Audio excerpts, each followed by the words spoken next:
Welcome to You Gotta See This Movie. This is a podcast with two guys who like to talk about movies, as well as talk about the deeper things that make these stories more than just a movie.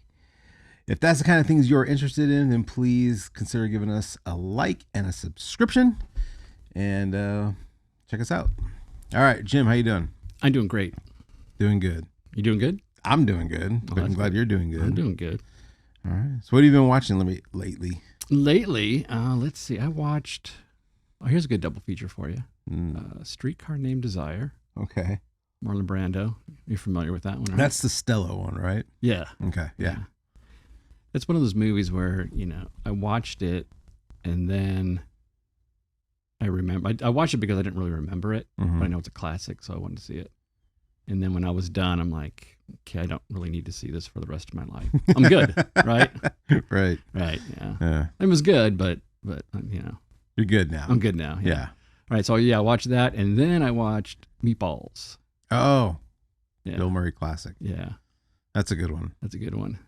Yeah. That's fun. It's kind of like summery, vacation-y kind of vibe. Mm-hmm. Yeah. Yeah. Meatballs. Well, I haven't really been watching anything lately. Why not? Well, it just so happens that our family just got back from our vacation. Went camping for a couple days. So it was a lot of, packing and planning leading up to it, and then kind of putting away and resting when you get back. So I like camping, but it's a lot of work. It's a lot of work. And I know my wife did a lot of the front end stuff, planning and, buying but camping's fun for kids because they don't have to do anything. They don't have to do anything. We get there, they scatter into the woods. They have a great time. And when it's time to eat, they just come running. I'm there to try to figure out how to put up the tent. Yeah. And setting everything else up, and sleep on an air mattress for the next 3 days, which to be honest, by day 3, my body was like acclimated, and I could have camped a little bit longer. Well, you did 3 days of camping? Thursday, Friday, Saturday. Oh, damn. Came home Sunday. Okay. Yeah. All right. So, but it was a good time. Family loved it. My kids loved it. Again, it's all about making memories at this stage. And you're right, kids didn't have to do anything. They just kind of show up and go around. Have a good time. And their friends were there too, right? And their friends were there because we went with our church. It was a big church camping, and it was really great because it's really not like it's like a church camp. It's really low key, and we're really just all hanging out together and doing fun things. There's not like an every hour Bible study. We do one thing on Sunday morning because everyone else is here at church, but that's it. Cool. And it's optional. So, but yeah. Good times. Good times. All right, Jim, what is the movie that you gotta see? Movie you gotta see is National Lampoon's Vacation. 1983. So it's a kind of we should probably say this, that this is a movie you gotta see, but maybe this is a movie you gotta see without your kids. Yeah, when we were thinking about this movie, and the movie that I remember watching, it was copied off of TV. Right. Yeah, because I saw it when it debuted on TV, popped a tape in the video machine, watched it, paused it, edited out the commercials, and then watched that over and over and over again. Yeah. And that's why I fell in love with the movie. You got to see it. And then at some point, I watched bought the DVD, and it's like, oh, wow. Mm-hmm. Oh, that got cut out. Oh, he said that. Ooh. Right. So I hesitate a little bit in recommending it. So you didn't see this movie in the theaters? No. Okay. No. So it was only TV. Yeah. Yeah. Same here. I mean, I was 2 when this movie came out, but, and I think I can't remember if I saw Christmas Vacation first or this one. So I can't remember which movie got me into which movie. I definitely saw this one first, Vacation first. But same here with me. I only saw it on television at first as a kid. So for some reason, my parents really, they showed me, I loved John Candy, Steve Martin, Chevy Chase, all those old comedians. And So I loved his movies. Yeah, and there's movies that we love that we just saw on TV. I mean, I think Animal House, Yeah. TV version. That's the one I watched, right? Yeah. The Jerk, The Jerk TV version. Yeah. Right. There's a lot of movies that that I love, not knowing that there's some pretty raunchy stuff. I think the in some of first these time movies. I saw this, like the original version is, I think it was like a sleepover with a group of friends. And we went to the video store because we're going to pick movies out. And I remember like saying, we got to see this movie. Like, I love this movie. Like we should watch it. It was summertime and we rented it. I think we came home and the parents were watching it with us and were like, oh, like that awkward. Yeah. Maybe we shouldn't have watched this. But I don't know. I love this movie and I do recommend it, but yes, not with children. Not with children. So, but that's cool. So Chevy Chase, are you a fan? I remember him from Saturday Night Live. Uh-huh. Funny guy. And it's funny because I was watching the documentary on this and they were saying like, oh, he was like, super popular and he was like, like super masculine and, what's the word I'm looking for? Like, not rock star. I guess kind of rock. Well, he was huge. Yeah, he was big, but I always saw him as kind of this klutzy nerdy guy. Yeah. In my mind, I always saw him as like this klutzy nerdy funny guy. But in the documentary, they talked about him being like this, ladies' man and really I'm sure popular. he probably was. He probably was, still but I guess maybe goofy. in my kid mind, he was just a goofy, funny guy. Yeah. Yeah. He, I think he only did 1 year on SNL and then got like huge, right? Yeah. And so like SNL, like, you can't afford me. But I guess he's notorious for not being a really easy guy to work with. Yeah, I've heard that too. From a lot of his movies, a lot of his co-stars. But I've never heard that from any Vacation co-stars, that they've all really liked. Like all their experiences were pretty good. But from other movies, yeah, he's not like the most popular dude. But he nailed the part. He did. And you can tell he was having fun playing the dad, the goofy dad, the embarrassing dad. Yeah. Yeah. I to me, Clark Griswold, who Chevy Chase plays, he's one of my favorite characters of all time. And I was actually thinking about that. Like one of these days, we should do a top 10 list of our favorite movie characters. He would definitely be in the top 10 for me somewhere. So do you see yourself as that kind of dad? Oh, well, we'll get into that, but there are aspects of him. Well, yeah. That I really love, and because I would say that he's a really good dad, but he's probably not really a good person. I don't know, like, but he's a good dad, and I don't know. I've seen all the Vacation movies. Obviously, there's only really 2 to talk about: Christmas and this one. Yeah, I tried to watch the other ones, and they're not. Europe Vacation. No, that's I mean, I have vague memories of it, but I have enough memories never to go back to watch it. Yeah. And then Vegas Vacation was okay. That was the first vacation movie I remember seeing in the theater. But yeah, it was okay. And then they made some weird spin-off a couple years ago where it's like Rusty and his family going off and having a vacation. And did you see it? You saw it? Did see it. Actually, I think I own it. It's okay. It's okay. Didn't they do a new version? Griswold family, completely different actors recently. I think that was it. Oh, was that it? Yeah, where it was Rusty's family going on the vacation to Wally World, and at some point they do stop by Grandma and Grandpa's house, which is, Oh, okay. Yeah, but yeah, it was an okay movie. It was okay. It wasn't great or anything, but no, I love Chevy Chase. That guy, he cracks me up because he does play almost like that straight man, right?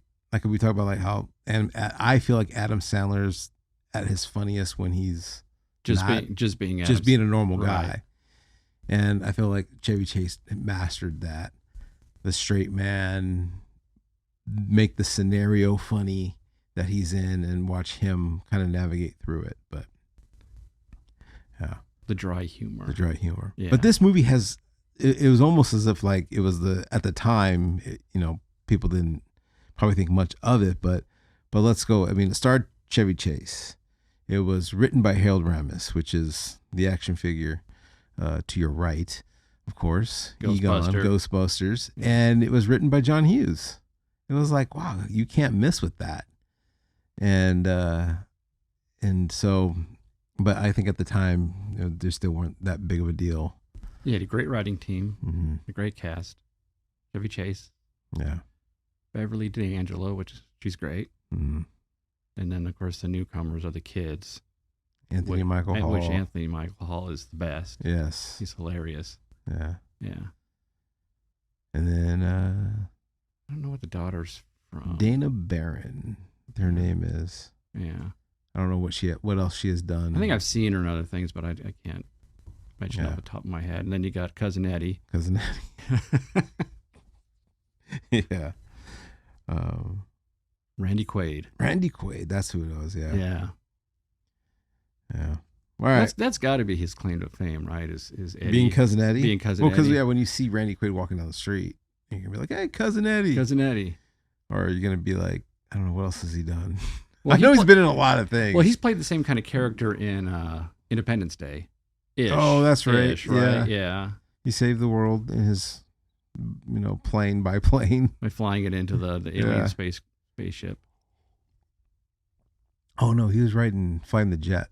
Yeah, they gave him the controls to the jet. Yeah. But there's a deleted scene where he's actually flying the biplane, the crop duster. Oh really? Yeah. Oh. But that would have been dumb. So good thing they changed it. Yeah. Anyways, so Vacation. Yeah. So. All right, man. What do you love about this movie? What do I love about this movie? Well, let me tell you about the movie first. All right. I took the time to type this out, so I'm going to read it. Go ahead and read it. Yeah. Okay. So, National Lampoon's Vacation, 1983, the beginning of the 80s.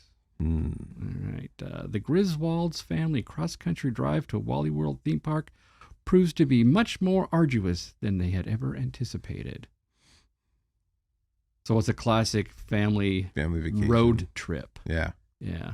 So before we get in the movie, just curious, did you do any crazy road trips growing up? Not with your family, but like you.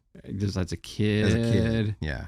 We had relatives in Arizona, so it's not really a long road trip to go from California to Arizona, but it's still, a long trek. Yeah.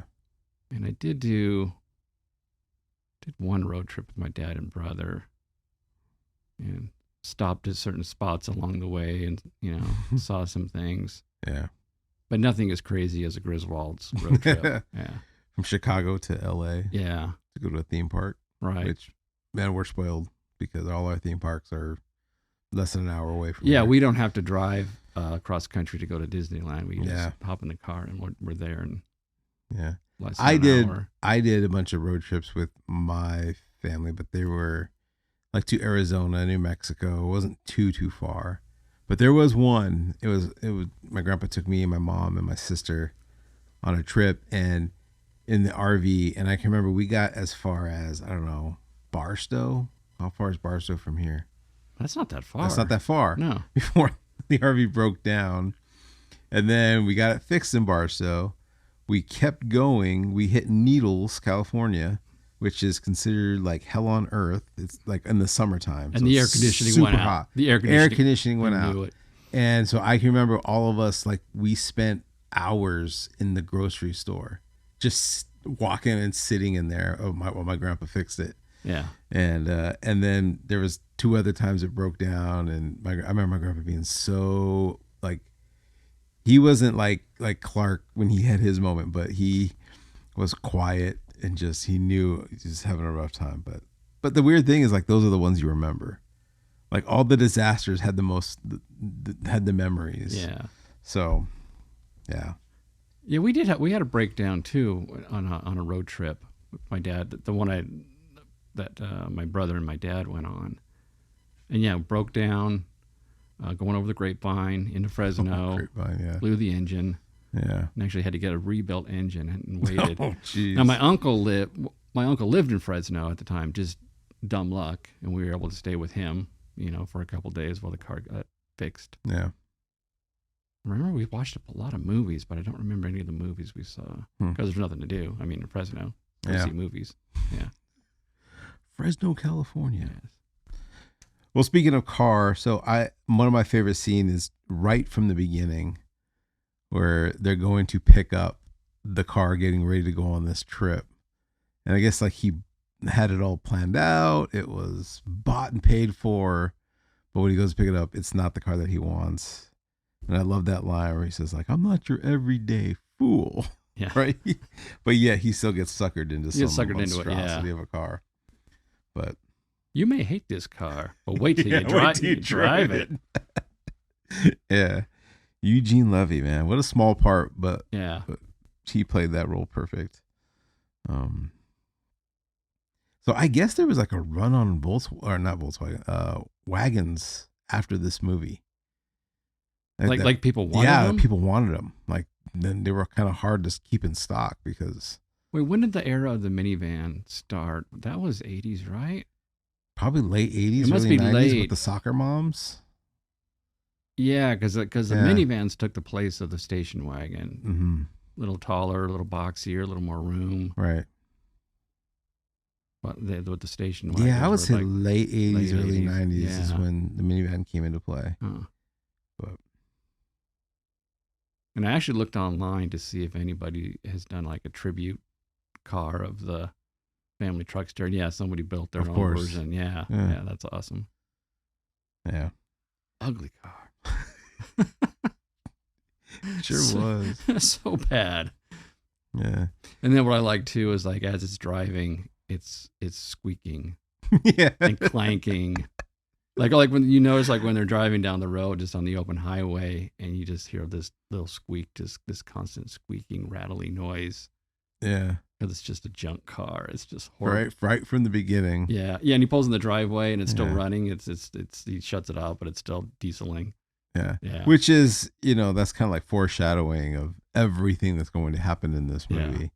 But my first impression of the car, what I thought was hilarious is like when they're finally taking off and they're driving and they're all singing songs, like, oh, we're singing, driving songs, and eventually it all dies out. But like, did they not have a radio? Like, did they not have a radio to listen to? They're just. Well, did your parents play music on road trips? Yeah, probably, but on the radio. Yeah. Yeah. We'd never been like, let's drive and start singing songs. I'm trying to remember if I don't think we ever sang songs. No, they did though. That must have been like. So maybe like the truckster did not come with a radio, and they just like, well, we got to make our own music. I'm trying to think if you ever turned the radio on in. No, I don't think so. No, I don't think so. Probably not. Oh, yeah. He didn't get the radio. Didn't come in yet. No. Yeah. So up until this point, like the movie is I wouldn't say dry humor, but it's very. I don't know. You have to really pay attention to what's funny about it, right? You have to catch things. But I feel like my first laugh out loud moment, and it still cracks me up, is when they roll into the western town, the western city, and where Wyatt Earp, patrolled, and they go into the saloon, and they're having their good time. They're trying to get all immersive, and he's trying to show his kids. And he starts making fun of the bartender. Okay, yeah, okay. Wait, continue that story because that. Okay. So yeah, okay. Yeah, so they're making fun of the bartender. He's trying to be immersive. I don't know. It's like medieval times or something, and he's just like, yeah, this is all part of the fun. Kids, check this out. And he's calling them like a yellow belly or whatever, and demanding like 2 sarsaparillas, please. And then the guy gives him like a look like, don't do it again. Yeah. And then all of a sudden he does it again. And this bartender just out of nowhere pops up with a shotgun and just shoots him. And you see Clark just fly back. He just flies back. Yeah. And well, what's funny is like, he does this like, he's playing dad, the trip's kind of educational. They're learning things. That's right. And, Rusty, his son, is like, that Wyatt Earp guy, he's lame. He's wearing jogging shoes. That's right. And then dad says, well, no, they wore those back then. And then, Yeah. It's good. And he goes like, and they're like, Clark, are you okay? He's like, no, I'm good. I'm good. It's all part of the fun. I mean, it's all meant to look real. I mean, heck, I even thought the gun was real. And then at the last minute, he goes, do please. Yeah. He's all very polite and just like calm. And yeah, that scene still cracks me up. And, you know, before it's so shocking, you don't expect it. And, but now like looking back, like when I was watching it the other day, I'm kind of looking at it through the eyes of like the family. Like, can you imagine you're sitting there and you're in this fun atmosphere, and then just the bartender that your dad's just antagonizing just out of shotgun and blows him away. But then to see him pop up, he springs up real quick, like, hey, I'm okay. I'm okay.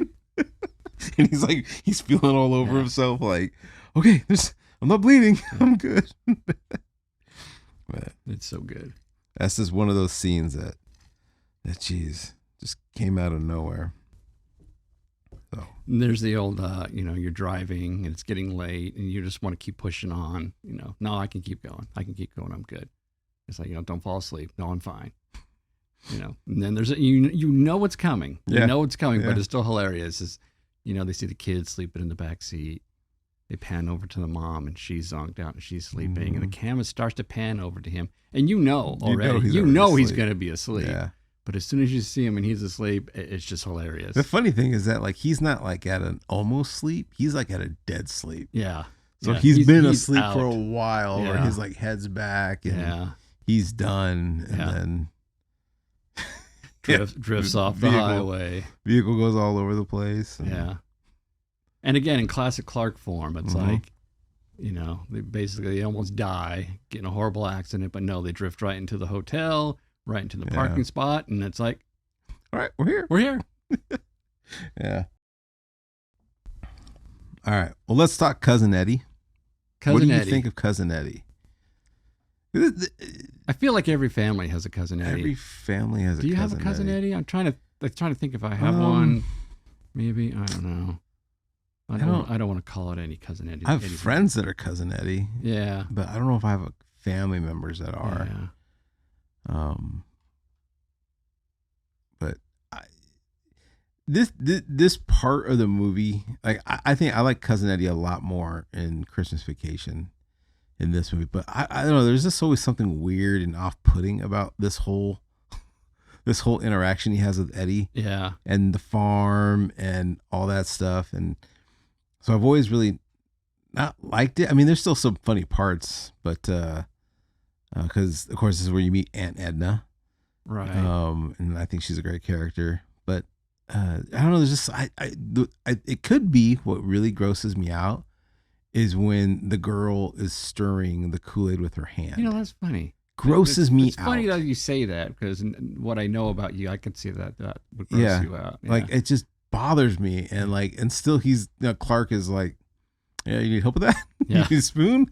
But like, not like, hey, what do you like? Don't do it. And I think Clark still got some juice. Yeah. I would not have. I probably would have done the same thing. Hey, do you need help with that? But then I would not have touched that. Now he says, so real tomato ketchup, Eddie? Yes. But is that a bad thing? I was thinking like, what is that? Or he just like he just blended some tomatoes to make ketchup, so he wasn't digging it. Or he was just like, hey, I've been in these situations with you before, Eddie.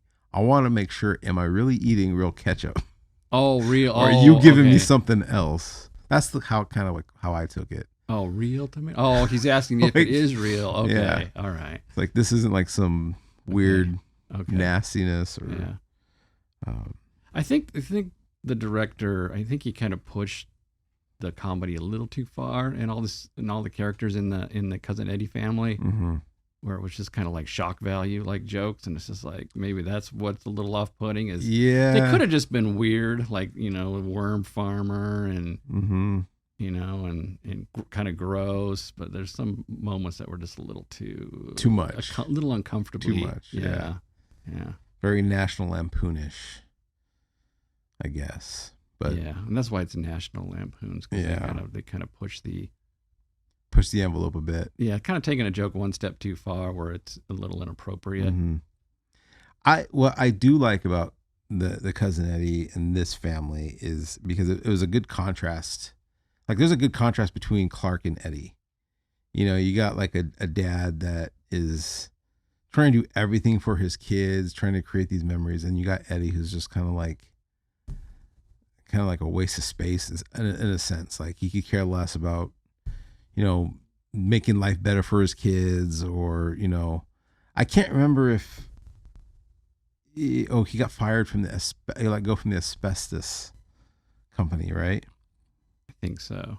Yes. In this one, and in Christmas Vacation, he doesn't have a job because he's holding out for a management position. Yeah. That's right. But this is the one because why they wanted Aunt Edna's, because he was taking all her Social Security checks. Yeah. Yeah. But what you like about Eddie is he's not a jerk. He's not a jerk. Yeah, he's not mean. He doesn't Yeah. he's not like a bad person. He's just weird. You know what I mean? And kind of a life suck though. Yeah. Like hard to be around. You're right. Like there's not a thing you could be like, hey, I don't like you because this, and this. Yeah, you are a good person, but like I still just don't want to hang out with you, or I could take you at 10 minutes at a time. Yeah, he's gross. He's inappropriate. Yeah. But he's got a big heart. Got a big heart. He's kind. Yeah. And he's polite for the most part, right? Yeah. Yeah. I mean, he gives him those shoes. That's true. Right. He does give him the shoes, Yeah. but like again, like dude, you could have given that money you could have had for your kids, Yeah. money you could have had for real ketchup, right? Or whatever, and that's right, those leather white shoes. Yeah. Yeah. But yeah, so that's where we get Aunt Edna. Aunt Edna, that there was. Oh yeah, you're just gonna take her on your trip because Phoenix is on the way to LA, and then he has to get the dog. So I wondered about the dog scene with you because I know you're a pet guy. You have dogs. So was that a sad scene? Is that because to me it's funny? Well, in the context of the movie, a lot of the stuff's just over the top. Yeah, and ridiculous. So you can laugh at it, but you don't want to think about it too much. No, because it's horrific. Oh, it is horrific. Yeah. Oh, yeah. If you think about what actually happened, yeah, you know, to the dog on the road, that's awful. So he accidentally, for those who haven't seen it, he accidentally leaves. He ties the dog to the bumper of the car and then forgets to get the dog from the bumper. And then, like, miles down the road, a cop pulls him over, and it's just like, I can't believe you did this. And Clark has no idea. You sick. You make me sick. You make me sick. Clark's like, what did I do? But Clark doesn't feel too bad because that was a pretty rotten dog. It was a mean dog. That was a mean dog. Yeah. Yeah. At the very end. Again, one of those just throwaway lines. And I guess that's one thing about Chevy Chase is that he was the king of improvisation. Yeah. Like he could just come up with things. Like he's a very smart comedian. And he would just come up with things, and man, that just when they come and they bring him the dog, and he like freaks out. He goes, "What is that, a dog?" I don't know. There's something about that line. It gets me. He goes, "What is this, a dog?" Yes, of course it's a dog.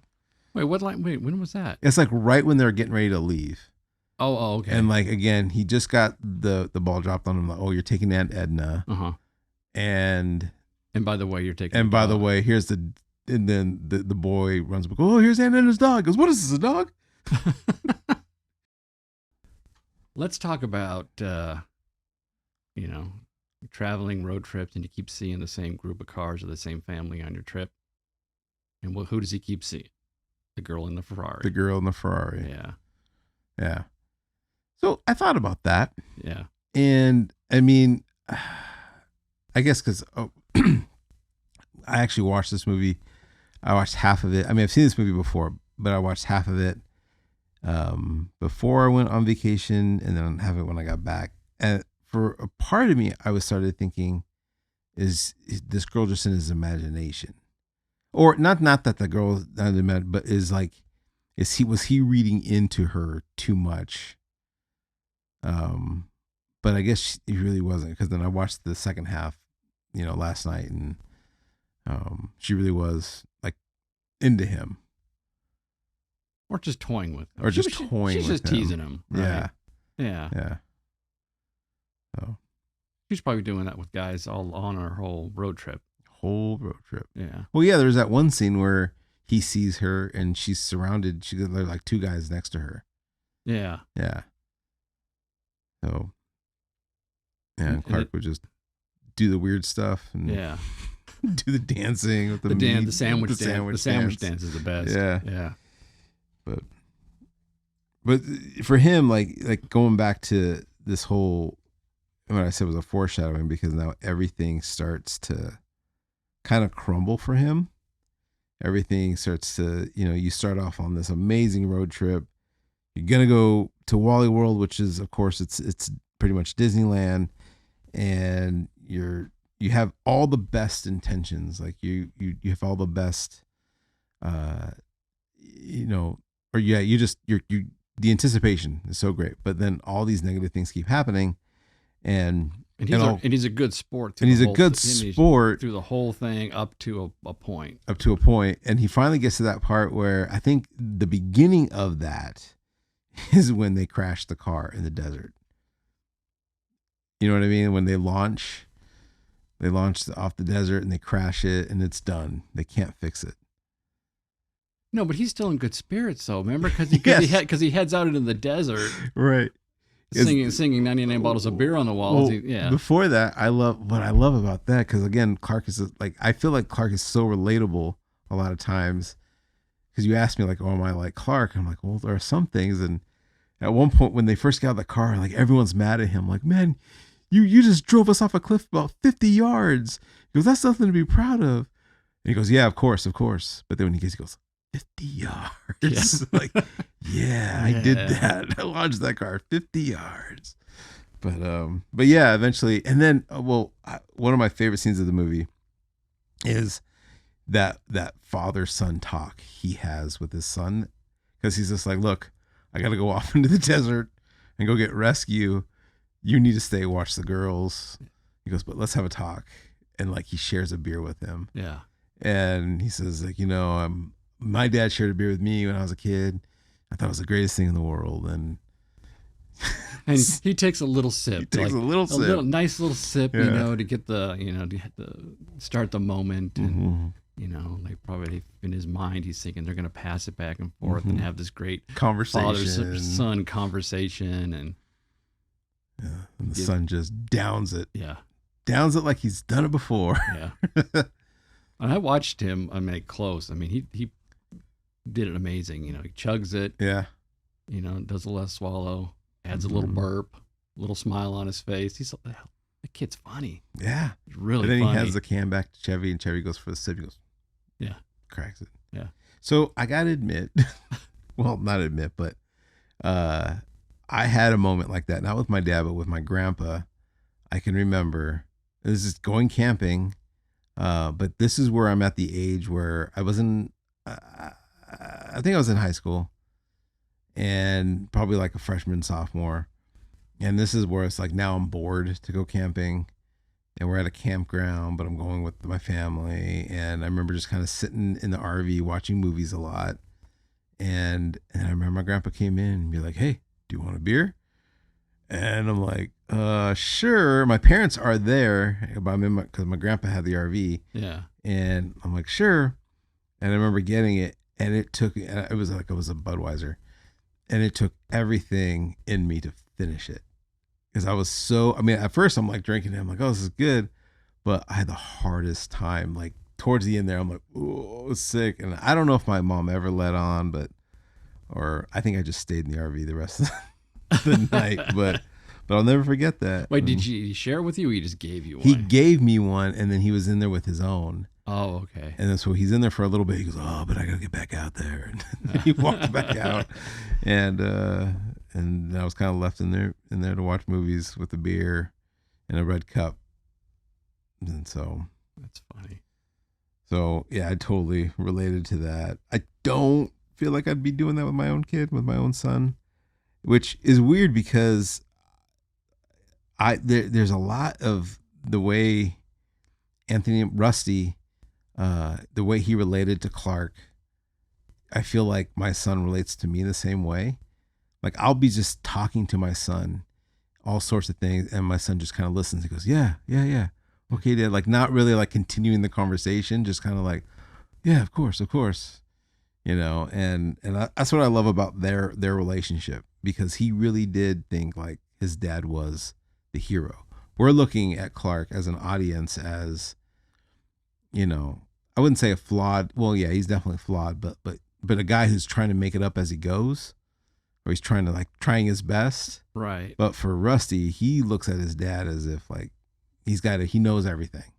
He has everything under control. Well, yeah, he does, but he also has this like, Dad, I know you're just making this up, and I know you're faking. You think so? Yeah. Oh. Like when he catches him in the pool. Yeah. That one time. Yeah, he's like, he's listening. Yeah, but he listens to the whole spiel his dad gave. He goes, so do you think that's great, Dad. Do you think Mom's gonna buy it? Think Mom's gonna buy that? Yeah. He knows. Good talk, son. Go to bed. Yeah. But maybe that's what it is, because that's he's on his the side. voyage that you see throughout the whole movie, because the movie starts with him and Rusty at the dealership, and Rusty's just kind of sitting there watching his dad haggle with this guy, and maybe and he didn't win the haggle. He ended up leaving with the car he didn't want, and he finally gets to the point to where he's at the hotel, and he finally kind of sees his dad crap, but he still looks up to him. Like that's still his dad. Yeah. And it's kind of like Clark is playing the part of dad. Yeah. I'm going to be the dad, and this is what dads do. And this is what dads say. Dads do. And even Rusty is like, he seems to be very aware of the fact that he's the son. This is what sons do. This is what sons say. Yeah. Sons support their dad. And even though they know dad's faking it, he's a good guy. I'm going to be right there for him, kind of a thing. So that's kind of, That's like, going to the beer thing, because it's like he downed the whole thing. Yeah. And I think Clark thinks like, oh, this is my first beer with my son. And I think Rusty's like, I've had a couple. I've been drinking since, a couple of years. So everything I feel like goes downhill for Clark after that crash, because then after that he loses all his money. The mechanics that fixed his car barely fix his car. It basically steals the rest of his money. Because they say like how much you have, how much is the repair? He goes, doesn't matter how much you have. Yeah. Take everything. Yeah. And then not long after that, Aunt Edna dies. Yeah. Well, then they lose the credit cards. Oh, that's right. They lose the credit cards. What more can happen? Then the luggage falls off the roof. Credit cards are gone. Yep. And Edna dies. There's no money. Yeah. And then Aunt Edna dies. Yeah. Has her, on the way there. And at this point, he's just so frustrated that, nothing's going to stop him from getting to Wally World. And the moment in the movie, which never saw it as a kid, because I think this was a scene they cut out. They went straight from dropping Aunt Edna off to driving into Wally World or to California, is when he finally loses it. He loses it. So well, the moment he loses, I mean, when they're in the car and the kids gave up. The wife is giving up. They say, I just want to go home. We just want to go. We're done with this vacation. Done. We just want to go home. And he's like, no way. Man, I can't repeat what they said, but yeah, just that him slamming on the brakes, him slightly turning his head, and then him saying like, you guys are all messed up. And it just goes off and has this little breakdown moment, because it's been building and building and building and building. And we can all just have so much. And I feel like I've had those moments. I mean, I didn't say what he says, but I've definitely been frustrated and pull the car over. And like my kids are, when they're tired. Matter of fact, we did have a moment where for like a day trip, I took my kids to the mountains to Arrowhead, and we got lunch, but then they were complaining like on the way down how tired they were. And we wish we were home. And I'm like, come on, guys. Like you just had this day, this trip that, now you guys are complaining. So I totally get it. And just him being so heated, and like his son goes to like, hey, Dad, are you okay? Yeah. And he says, don't touch. Like, don't touch me. Like, just let me be. And so I always imagine like the rest of that car ride was just quiet. But like he's still looking forward. Silence. Yeah. He's still driving. He's on a quest. He's on a quest for fun. A quest for fun. Yes. Yeah. So yeah, that to me that whole scene sums this whole movie up, because he's determined to get to do what they set off to do, not letting anything stand in the way. So I love that. So that goes to the idea of pushing through, right? Because none of them want to go to Wally World. They want to be done. But the dad says, no, we're going to do this. We're on the quest for fun. He's in like, you guys will have fun, and no matter what. And the kids and the mom don't know any better. They're done, but they're just, in a sense, they're held hostage by him. And they make it to Wally World, but then all of a sudden what? Their attitude's completely changed. And it's closed. You're jumping right to the closed part. I am, yeah. Oh, all right. Oh, what was before that? Well, I don't know. I think it's just that funny scene of the anticipation. They pull into the parking lot. They're the first ones there. Yeah. Supposedly. Well, no, I was just saying that, like, the idea of, like, yeah, that dad did push through, and he was right. They did make. Because the minute they got there, like, they were all excited. Yeah. Like they're hugging each other. They're, they're high-fiving, and they have that classic, where's that song from? That song's from a movie. Oh, Chariots of Fire. Chariots of Fire. Yeah. Have the classic Chariots of Fire running, and it's a big build-up. And I love it when him and Rusty, they're gonna race. Yeah. They're gonna race, right? And they're running, and it's slow motion, and Clark's kind of letting him win, and he gives him a little funny look, like, "Oh, you're not gonna beat me." Yeah, that was really good. It takes off like, my son's not gonna beat me. Yeah. Yeah, and it's closed. I love how they just assume like, oh, we must be the first ones here. Yeah. Like, we did it. Look at that. It's amazing. I still think, like, what would you do? I mean, real life, you travel that far, you show up to your destination, and it's closed. And it's closed. And it's just closed. For 2 weeks. So it's not like you're closed for an hour. And you can't stick around. You can't stick around town for 2 weeks because you can't afford to. Yeah. What are you going to do? I mean, do what he did, I guess. No, really. Really, what would you do? What would you in your shoes? In my shoes. Your shoes, real life. What would you do? I mean, you're not going to go get a gun and break it. No. What would you do? I would really consider myself as a failure. Like, wow, I would probably take that on me. Yeah. Because now it's like, well, I'm sure there's like some second rate. You're gonna go little carnival that I can probably find. Okay, but like this isn't Disneyland. This isn't Wally World. You have to do some fast thinking. I'd have to do some fast thinking, like, oh, how can I make this fun? Let's go to the beach. I don't know. Go to the beach. But nothing will compare, right? Nothing would be like, wow, we really. I don't know how I could make it up. You know what I mean? Yeah. It would be really completely just over.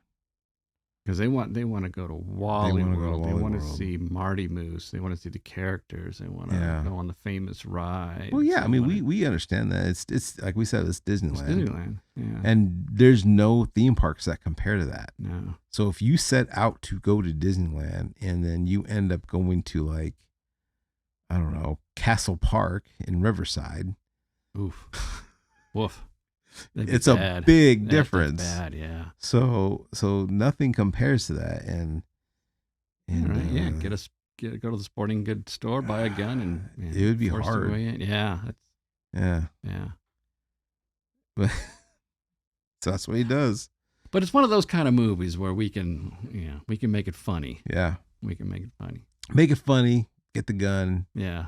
Take the security guard, which played by John Candy. Great part. Great character.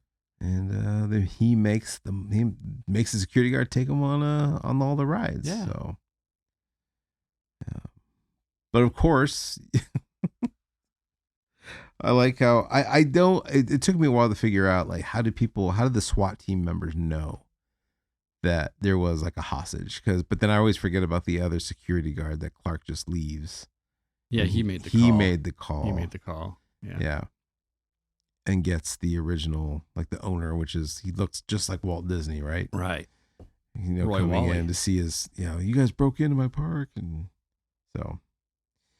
so I know you know this, but I'm going to say it anyways. Did you know that whole end scene was not the original ending of this movie?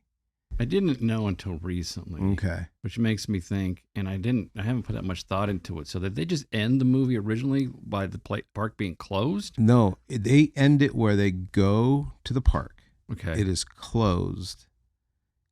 And what he then does after that is he finds Roy Wally's house, and he goes to his house to hold him hostage.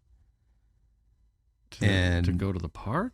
Eventually what happens is it's almost very similar to Christmas Vacation, how that ended. It's like they saved that ending. Yeah. They go to the house, and the same thing, SWAT members, cops come, and it kind of ends with them, same thing, like, oh, what do we do? But how they get out of it is, it turned out that the girl, Chrissy Brinkley, that he's been seeing throughout the whole journey, ended up being his daughter, Roy Wally's daughter. And she kind of gets them off the hook and begs her dad, like, oh, let him go. Oh, let's just take him to the park.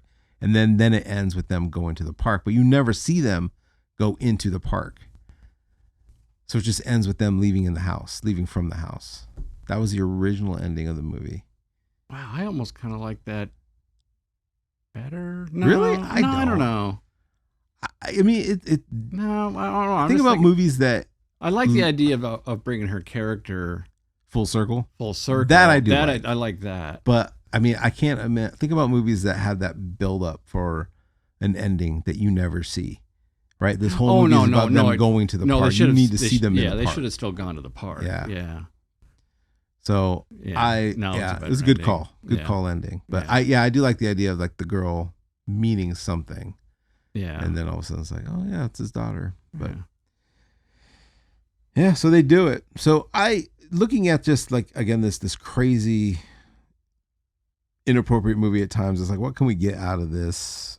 You know, and I really do think like the bigger story, the theme of this is, and being a dad myself with kids and trying to do things and go on vacation, is that, you know, he really tried. Clark had this idea. He wanted to take his kids to like the greatest thing in the world for a kid, Disneyland, right? Or Wally World, and take them on the classic American road trip and learn things. Yeah. And like you, when you plan those things, I think I said this in the beginning, that when you plan those things, you have such great hopes and expectations, like, oh, this is going to be amazing. But then reality sets in, and like, oh, it's not that amazing. Like we picture, like when I went camping, we picture camping, it's fun. But then there's a lot about camping that you don't think about. Like, you know, the tent and the straw, every time getting in and out of the tent, it's like, oh, I gotta zip this up. And then the zipper gets caught in the tent. And then it's like, oh, then I got this thing. And then my sleeping bags. There's a lot of like little things that could frustrate you. Mm-hmm. So I think about that. And I think about just like, you know, how God has given these, you know, when we think about spiritual warfare and how as believers, we do have an enemy. We have an enemy that will, you know, steal, kill, and destroy, or seeks to do that at least. And when we think about spiritual warfare, the problem when we think about warfare, we think of the like war movies or Star Wars or like these grand things. But what I've come to learn and what I've been told is that like spiritual warfare, spiritual things don't always look spiritual. Like it can be simple things that can disrupt your family. And I look at this whole car thing, this whole road trip is Clark dealing with spiritual warfare as he's constantly dealing with all these new things, right? All these things that just get thrown at him. And so, but he pushed through. And that's what I love about, even though when his family was done, he still knew what was best for his family, or he at least knew what his family would ultimately want. And he pushed through no matter what. Like he could have gave up. He could have been like, yeah, this is bad. Like we need to be done. and go back. The minute he lost his money, the minute he crashed his car, should be like, yeah, we're done. We're done. We're going home. Yeah. And I think there are like another dad, like say like Eddie, like cousin Eddie, like I said, contrast probably would have done that, right? A lot of dads would have done that, but not Clark. He pushed through because he knew what his family wanted. And I think just with me and my wife, like there are things that we now know that we pray through or that we take into account, like, all right, this could happen. So like it could be like a random headache. My wife gets headaches, but like at the worst times. So like we're going to be like proactive about that so that that's not going to affect our vacation or our fun time or whatever. Because, you know, yeah, I feel like just God wants us to push through for those things. Yeah. If you look at situations like, you know, family get-togethers, relationships, road trips, it's a quest. It's a quest. And it's a quest for fun. It's a quest for good times. It's a quest, you know, for togetherness and making memories. Yeah. And as long as you have in your mind that, yeah, there are spiritual things, there are forces that want to ruin. Yeah, and rob you of that. Rob you, steal your joy, steal your fun, ruin relationships. You know, just trash the moment. And yeah, you got to push on. But I think, yeah, if you have it in your mind that these things are going to happen and deal with it. Yeah. Deal with it the best you can. And not give up. Yeah. Yeah. And just keep going. Because I know they made that other stupid vacation movie a couple years ago with Rusty's family, but you know, let's assume like Anthony Michael Hall Rusty, he's probably what, late 50s, early 60s now. Mm-hmm. Think about like I would be willing to bet that those characters will look back at this vacation as like one of the greatest. Like that's like when they're getting around for Christmas or Thanksgiving. Oh, yeah. They're talking about, do you remember that time? And remember Edna, and he's like, Dad, I can't believe you strapped her to the roof of the car. Yeah. And Clark's like, yeah, that was crazy. I didn't know what I was thinking. You know, but like those are the memories, right? That's what they remember. And the fact that like we got to do Wally World and, you know, there was no one in the park. And so really it truly is a gift to keep going. And I think that's what, like everything, like if you think about just like the promised land, like nothing easy, like God gave them that land and said, yeah, this is yours. You have it, but you gotta go for it. You gotta keep pushing through. And nothing was easy about taking that land. Nothing was easy about getting the prize, right? But it's about the prize. And I think that God gives us the strength to endure. He gives us the strength to keep going if we want to. But if we quit early, you would have ended. Yeah. Yeah, and you miss out on the joy and the moments. Yeah. And you know, and you think like, you know, things you do when you're kids that are like the most awesome. It could be when you crashed your bike. Yeah. You know, skinned your knees, you know. Those are the things you remember and you think it was a great time. It's like, oh, really? Getting hurt? That's a great time? Yeah, that was a great time. I broke my leg when I was 5 years old riding my bike. And my dad thought I was faking it. And he made me ride my bike all the way home. With a broken leg. With one of those brakes that, you know, you have to push back on the pedals. Oh, yeah. And I was going downhill and I couldn't stop. So I crashed into his truck. And of course he yelled at me for that. Right. And it wasn't until the next morning that he saw my leg black and blue and like realized, oh, this is bad. Yeah. But we laugh about that now. Yeah. Like that's such a funny joke. And like being a dad myself, like there's no way I look down on my dad for making that decision because he's figuring it out as he goes, just like the rest of us. But yeah, so it's just, it's creating those memories. It's going for that prize that God has for us and not giving up. And I think so quickly we think that we can think any resistance or anything negative is, oh, this must not be God's will. And, maybe I'm not supposed to do this. And we don't take into consideration, no, it could be the enemy stopping you. And so that's what I got out of this was just that Clark didn't stop. I'm taking my family to I sat out to take my family to Wally World. I'm not going to stop until I take my family to Wally World.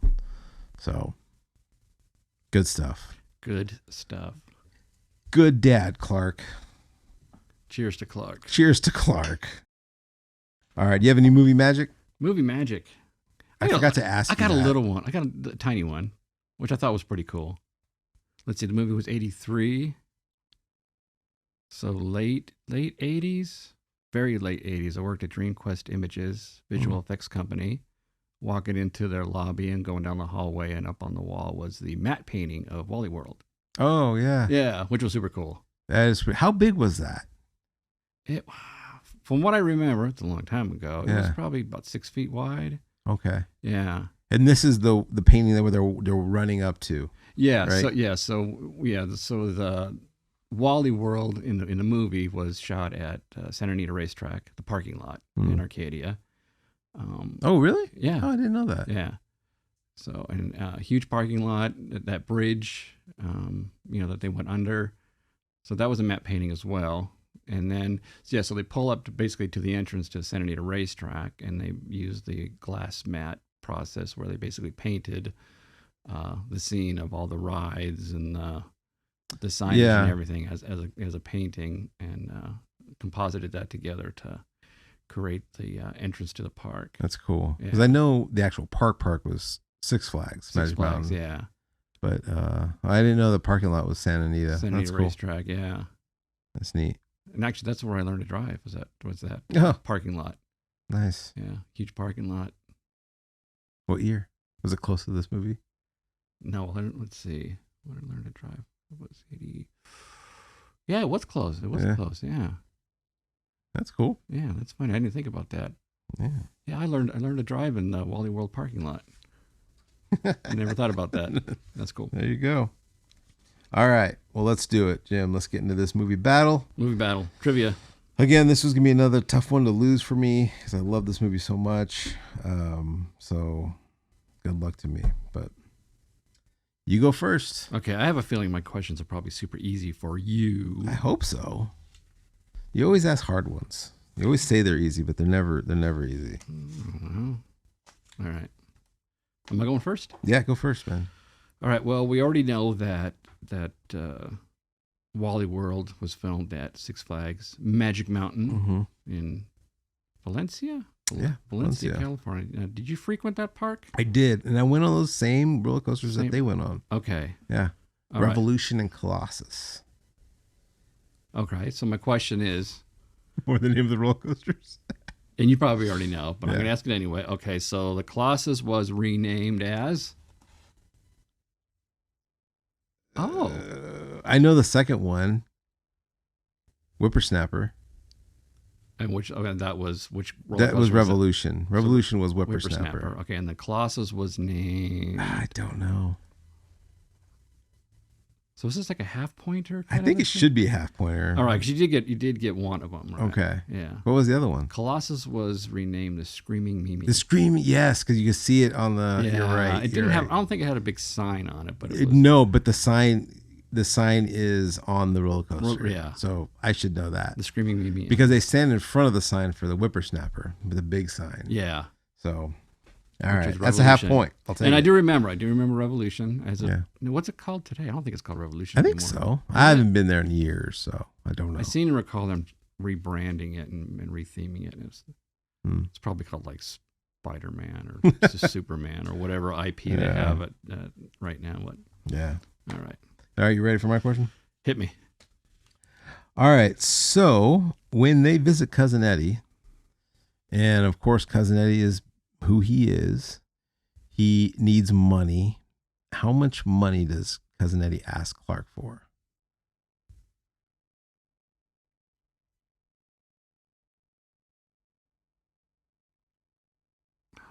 I have a number in my head, but I don't know if it's right. Okay. $160,000. $160,000. That's way too high. Was it $60,000? It was $52,000. See, my first one was $60,000. Oh, well, I've been closer.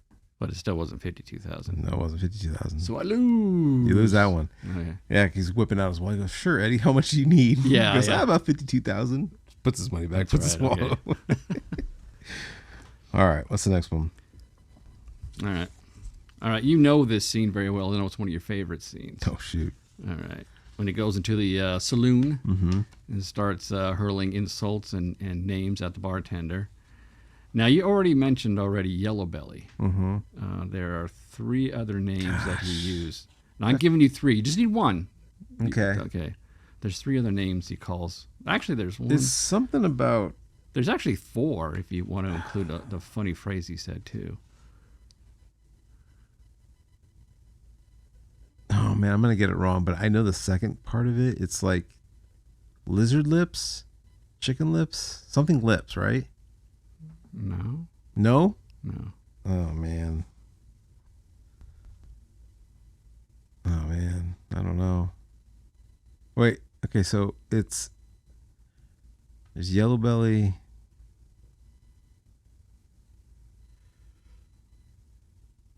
Chicken legs? No.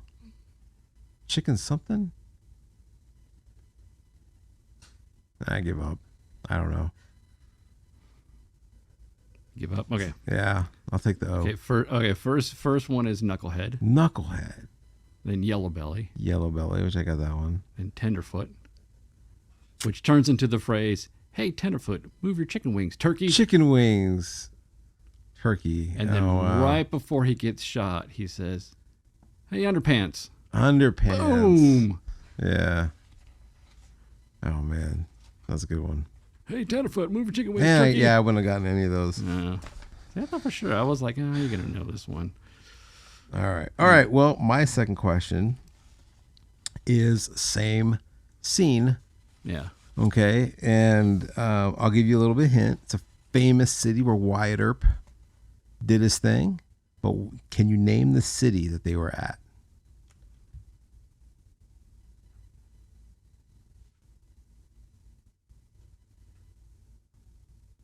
What is it, Carson City? Carson City. Carson.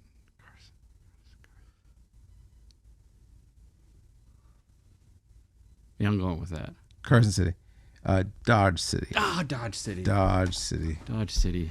That's close. That was close. Close. All right, Dodge City. All right. So I'm still winning with a half a point. Yeah. Let's go. What's your next one? All right. Marty Moose song. Okay. Okay. I'm going to start this off. Okay. All right. Oh, so, jeez. M is for Mary. Mary. Wait. M is for Mary. We're Mary, you see. O is for what? I don't know. You don't know the Marty Moose song? I don't know the How do you Marty not know Moose the Marty song. Moose I song? don't know. It's just not You don't know what O stands for. being optimistic. S is for Super Swell Family Glee. E is for Everything You Want to Be. Did you know this without looking this up? You just knew it. I knew the O one because the O is funny. I always thought, and I kept wanting to sing it like this whole time before we started the Moose, Marty Moose. Who's the And moosiest moose we know? Marty Marty Moose. Marty Moose. Who's the star of a favorite show? Marty Moose. And Miss for Mary. Oh. Mary, were you see? O was for occupation. I don't know. O was for oh gosh, oh golly, oh gee. Jeez. Okay. Yeah. I just was cracks me up. O was for oh gosh, oh golly, oh gee. I kept wanting to say that the whole Yeah. time, like all day today, and it's like I can't sing it. I can't sing it. That's a good one. All right. All right. Man, I have one more question. I have 2. But I'm going to go with 1. Man, I hope you don't get it. Did I give you all 3? I gave you 3 questions? I did, didn't I?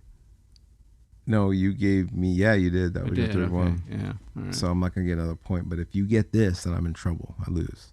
So, All right. all right. Man, I'm tied between these 2 questions. All right, here we go. What kind of gun does Clark say he has to the security guard? John Kennedy says, "What kind of gun is that?" He goes, "Oh, it's this." Well, we know it's a BB gun. It ends up Yeah, being. but I'm talking about like what he tells the security guard? What kind of gun does he tell him it is?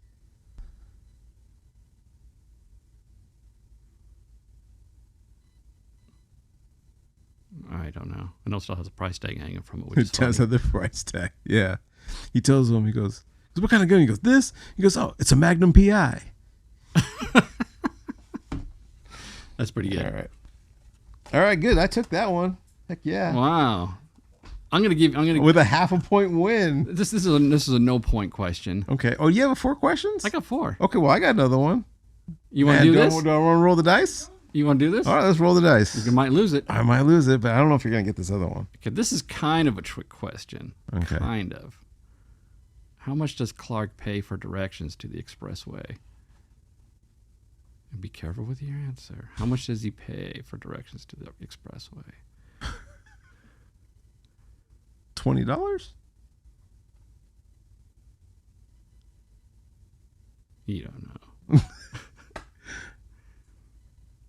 Because, well, he said he actually doesn't pay. It's his wife that pays. Because I'm not going to pay that. And then she goes, well, it's well worth it. And then she pays. Does she? He doesn't pull it out of his wallet? No, he doesn't. Because he doesn't want to pay. And the wife's like, I just want to get out of here. He says, can you get what? For free? And he's all. Yeah. No. Clark, I know Clark does not.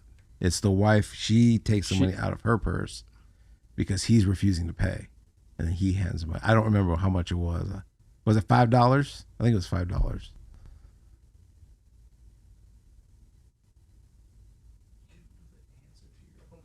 No, I do. But he doesn't end up paying $5 though. How much was it? It was $10. Oh, it was $10. Because the guy says $5. He's like, I'm gonna pay you $5. Oh, that's right. Because then he doesn't get and then the he change. says, well, here's a 10. Here's a 10. And he just folds it and he would, puts it in there. So he ends yeah. up paying $10. So the answer is $10. Yeah. That's what it costs for directions. Which That's true. Which he never got. he never got. He just got directions to ask for directions. I still think he pulled it out of his wallet. He does not. But I see the wallet, doesn't he? Because it's Beverly. It's she pulls it out Of his wallet? It could be his wallet. Maybe it's his but wallet. she's the one that gives him the money. Oh, okay. So, all right. Okay. Well, my last question is this: in the beginning, what was the color of the car he originally wanted?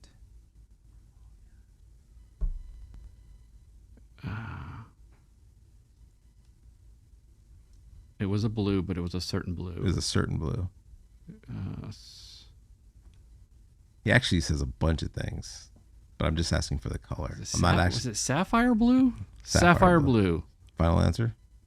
I feel like it was like star something blue, but I'm just going to go with sapphire blue. It was the Antarctic Blue Super Sports Wagon with CB radio and optional rally fun pack. That's what he wanted. So Antarctic Blue. Oh, Antarctic Blue. Yeah. All right. I'll take that half a point victory. Vacation All right, belongs to me. That's all yours. right. Well, what is your ranking and final thoughts of the film, Jim? This movie came in at a 7.0. Wow. That's low for me. That's low. That's low for you? Well, I mean, for me, my ranking was an 8.8. Oh, that's pretty high. Yeah, I like this movie a lot. Oh, wow. Yeah. And to me, like, it's one of those fine movies that has aged for me really well. I wouldn't say the appropriateness hasn't, but because there are those cringe moments. But I think I loved it as a funny movie as a kid, and I see it completely different now as an adult who has my own family and my own kids. So that's why it's high for me. And even the crazy Lindsey Buckingham song they sang in the beginning, Holiday Road. Did you like that song? I mean, it's not like a favorite song, but I like it. It with works, this. right? It works with this. Yeah. So, like, before we set out on our recent camping trip, I put that song on. did Like, you all right, really? kid, here we go. Yeah. No one knows what I'm singing in my head what this song is, but kids are like, oh, the song sucks. Did they really? Well, they don't say that word, but Oh. they didn't really care for it. Now, did you know it was Lindsey Buckingham, Fleetwood Mac? Yeah. Like from the first time you heard it, did you recognize it? Not as the very that? first time I saw the movie, but I mean, probably because I've always liked Fleetwood Mac, And I mean, I probably realized it in the 90s sometime. Okay, I never noticed listening to it like who it was. Yeah. I just thought it was just some random movie band cover, not cover song, but like just some band they put together. And I'm listening to it, and I'm like, oh, who did this? It's like, oh yeah, that does sound like Fleetwood Holiday Mac. Road. Right? Yeah. And so then I asked my wife, and she's seen the movie a bunch of times too, and I figured, well, she's not gonna know, right? So hey, do you know who did the song for this? And she's like, kind of sounds like Kenny Loggins, but I know it's not Kenny Loggins. That'd be a good guess though. She said it sounds like it really sounds like Fleetwood Mac. I'm like, what? Yeah, Lindsey Buckingham. I'm like, what? How did you know that? She knew that. Yeah. All right. Well, cool. Yeah. Great movie.